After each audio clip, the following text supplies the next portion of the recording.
बुजुर्ग आदमी बैठे ने, समझदार ने माशाअल्लाह। एक दिन सहाबा कराम भी बैठे ने, नबी पाक भी बैठे ने। नबी पाक ने फरमाया जरा सुबह सवेरे उठ के अपने माँ बाप का चेहरा वेंदा एक हज का सवाब। सहाबा कराम ने फरमाया जरा दो बारी, मैं आख्या दो बारी की 100 बारी वेखे तो 100 हज का सवाब है। मालिक ने साढ़े वास्ते कितनी आसानी पैदा की। अल्लाह करे कि जिन्हों के माँ बाप सिर ते ने, अल्लाह उन्होंने खिदमत करने उन्होंने की रात में तौफीक देवे। जिन्होंने दुनिया तो चले गए ने, अल्लाह उन्होंने जन्नत फिरदौस जगह ता फरमाए। शायर ने मां की तारीफ बयान की, पेश कर रहे हैं जनाब।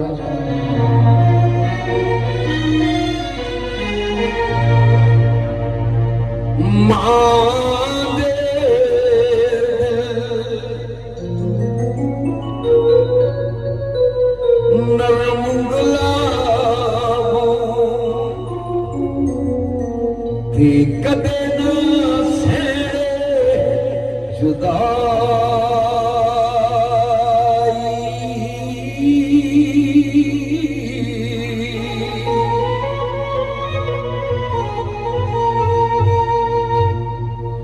कर देवन कुर्बान खजाने ते कर ले कबूल ले गदा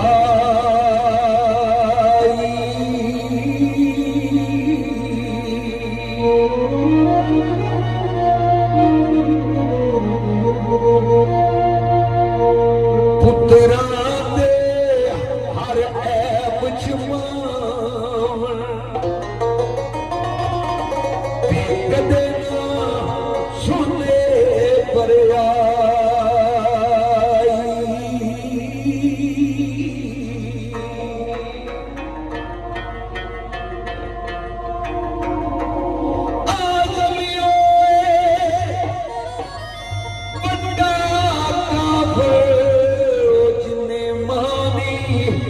कदर नहीं के पाई।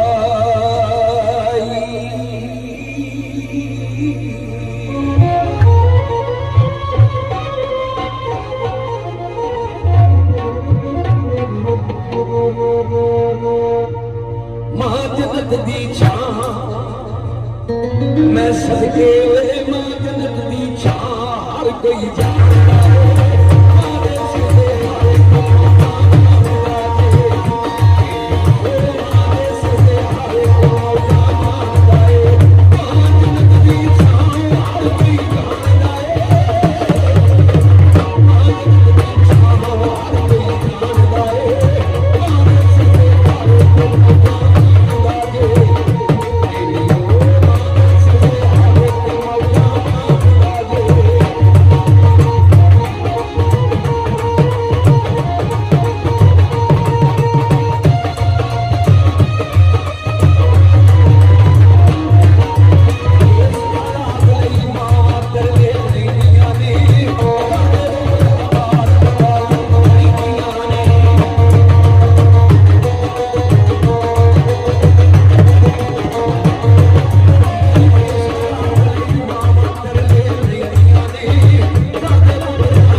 सहाबी गया जाके आंदा या रसूल अल्लाह, या नबी अल्लाह, मैं अपनी मां की 60 साल सेवा की। नबी पाक ने फरमाया कोई चलिया कि होया जो 60 साल मां की सेवा कर लिया, अजे मां का एक रात का दे नहीं सकिया।